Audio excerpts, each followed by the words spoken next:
여러분, 2026년 3월 보건복지부가 충격적인 정책을 발표했는데 콜라를 포함한 당류 첨가 음료에 리터당 300원의 설탕세를 부과하겠다는 내용이고, 이게 시행되면 1.5리터 콜라 한 병 가격이 현재 2,800원에서 3,250원으로 16% 인상되며 연간 콜라 100리터를 마시는 사람은 3만원 추가 부담이 발생하는데, 이게 단순히 콜라 이야기일까요? 아닙니다. 이건 앞으로 우리가 먹고 마시는 거의 모든 것의 가격이 올라갈 수 있다는 신호일 수 있고, 과자, 아이스크림, 빵, 가공식품까지 설탕세 범위가 확대되면 연간 가구당 평균 12만원 추가 부담이 발생할 전망이며, 그리고 여기서 한 가지 질문, 왜 이런 정책이 나오고 있는 걸까요? 정부는 국민 건강 개선이라고 하지만 실제로는 세수 확보가 진짜 목적이고, 2026년 설탕세로 예상되는 세수가 연간 8,500억 원으로 지방교육세 수준이며, 결국 우리가 내는 이유는 정부 금고를 채우기 위함이고, 지금부터 제가 보여드릴 데이터와 해외 사례를 보시면 설탕세의 진실과 이것이 여러분 지갑에 어떤 영향을 미치는지 명확히 이해하실 수 있을 것입니다. 먼저 이슈를 정확히 설명하면, 최근 논의되고 있는 건 일명 설탕세 수가렉스로 당이 많이 들어간 음료에 추가 세금을 부과하자는 것인데, 2026년 3월 보건복지부가 발표한 설탕세 도입안은 음료 100ml당 당류 5g 이상 함유 제품에 리터당 300원 세금을 부과하는 내용이고, 콜라 1.5리터에는 당류가 165g 들어있어서 기준을 훨씬 초과하므로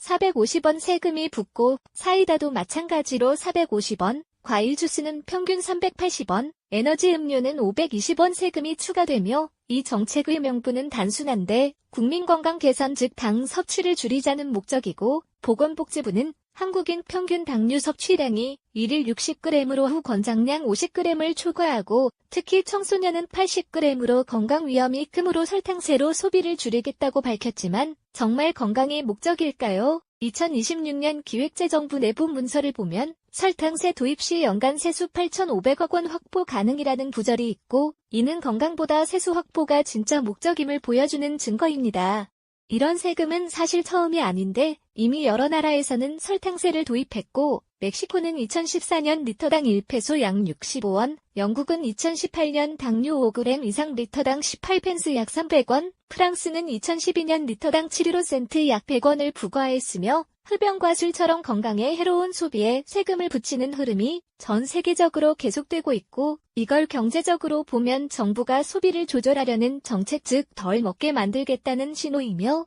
행동경제학에서는 이를 너즈 눕게라고 부르는데, 금지가 아니라 가격 인상으로 자발적으로 소비를 줄이도록 유도하는 방식이고, 2026년 한국개발연구원 분석에 따르면 설탕세 도입 시 당류 음료 소비량이 초기 1년간 18.3% 감소하고 비만율이 0.8%포인트 하락할 것으로 전망되지만, 문제는 이에서 3년 후부터 소비가 다시 회복되어 5년 후에는 감소폭이 8.7%로 절반 이하로 줄어든다는 점입니다. 그런데 여기서 중요한 질문이 있는데, 세금을 올리면 정말 소비가 줄어들까요? 현실은 조금 다른데, 가격이 올라가면 일부는 줄지만 대부분은 그냥 더 비싸게 사게 되고, 멕시코 사례를 보면 2014년 설탕세 도입 직후 1년간 콜라 소비가 12% 감소했지만 2년 차부터 다시 증가해서 2020년에는 도입 전 수준의 94%까지 회복했으며, 영국도 2018년 설탕세 도입 후 초기 15% 감소했지만 2023년에는 9% 감소로 줄어들었고, 결국 부담은 소비자에게 그대로 넘어오며, 특히 자주 소비하는 사람일수록 영향이 더 큰데,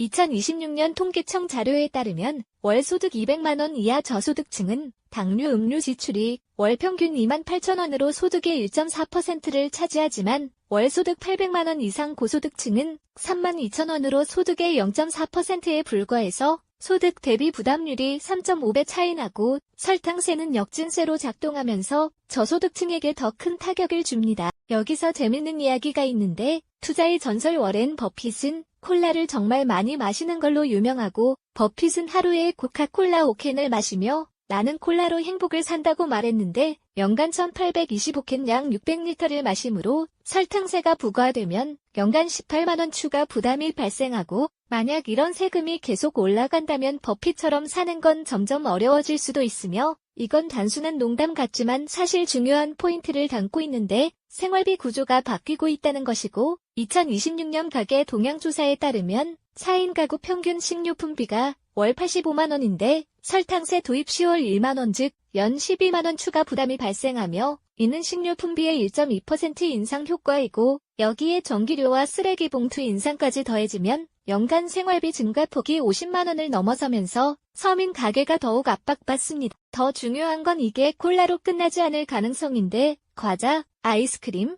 빵, 가공식품까지 범위가 확대될 수 있고 2026년 보건복지부 내부 검토안을 보면 설탕세를 음료에서 과자와 빵으로 확대하면 추가 세수 1조 2천억 원 확보 가능이라는 내용이 있으며 실제로 영국은 2024년부터 설탕세를 과자와 아이스크림으로 확대했고 100g당 당류 10g 이상 제품에 20펜스 세금을 부과하면서 초콜릿 한 개 가격이 평균 15% 인상되었고 한국도 같은 길을 갈 가능성이 크며 즉 건강을 이유로 한 세금이 점점 더 늘어날 수 있다는 것이고 궁극적으로는 패스트푸드와 인스턴트 식품까지 확대되어 맥도날드 햄버거와 컵라면에도 건강세가 붙을 수 있으며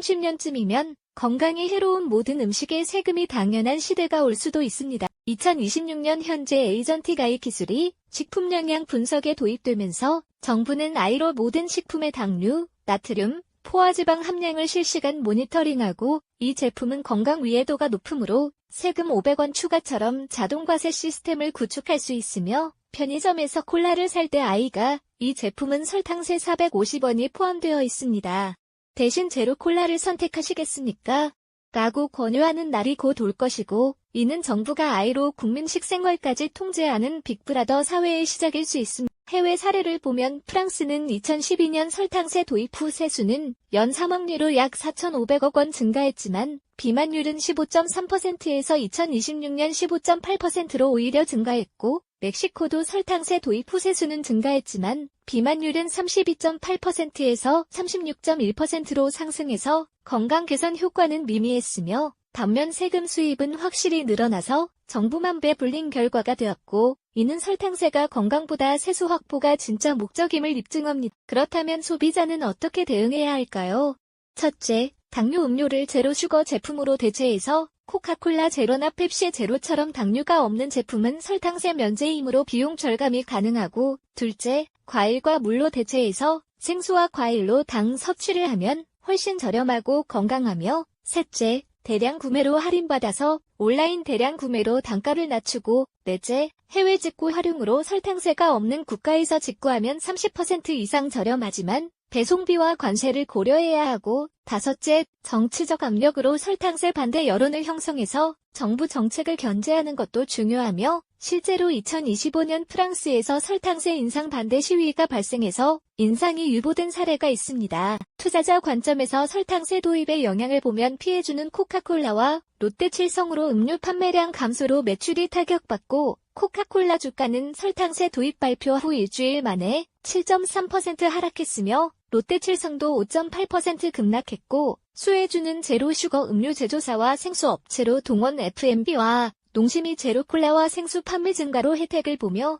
포트폴리오 전략으로는 음료주는 피하고 헬스케어와 유통주 중심으로 재편하는 게 안전하고 이사나 연금저축으로 투자하면 세제 혜택까지 받을 수 있습니다. 콜라 2,800원 중 얼마가 세금인지 계산해보고 설탕세가 도입되면 얼마나 더 부담하게 될지 예상해보며 제로 콜라로 전환하거나 물로 대체하면 연 3만 원 절약할 수 있고 여러분은 이 정책 어떻게 생각하시나요? 건강을 위한 선의의 정책인가요? 아니면 서민 주머니 털기인가요? 망설이지 말고 오늘 당장 소비 패턴을 점검하고 불필요한 당류 음료를 줄이며 절약한 돈을 이사 계좌에 넣어 투자하는 것, 그것이 바로 2026년 설탕세 시대를 살아가는 현명한 소비자의 자세이고 지금 즉시 실행에 옮기시기 바랍니다.